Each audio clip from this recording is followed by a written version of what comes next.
নিলে সেখানে একজন মেয়ে ধর্ষিত হচ্ছে। 5 নম্বরে আছে যুক্তরাজ্য, মানে ইংল্যান্ড, যেটাকে আমরা বলি যে ওই যে রানী এলিজাবেথ মারা গেলেন, খুব শোক পালন করলাম না।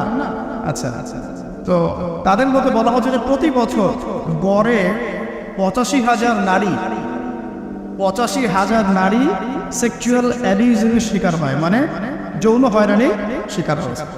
এছাড়া প্রায় 4 লক্ষ নারী এ পর্যন্ত 2012 সাল থেকে এই পর্যন্ত, মানে 2022 পর্যন্ত, লাস্ট 10 বছরে 4 লক্ষ নারী কোনো না কোনোভাবে পুরুষের দ্বারা যৌন নির্যাতনের শিকার হয়েছে, যার মধ্যে 25 থেকে 30% হচ্ছে শিশু, মানে বাচ্চা মেয়ে।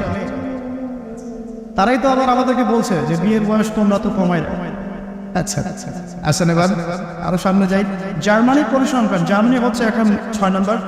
জার্মানিতে বলা হচ্ছে যে সরকারি হিসেব মতে এখানে 2,40,000 নারী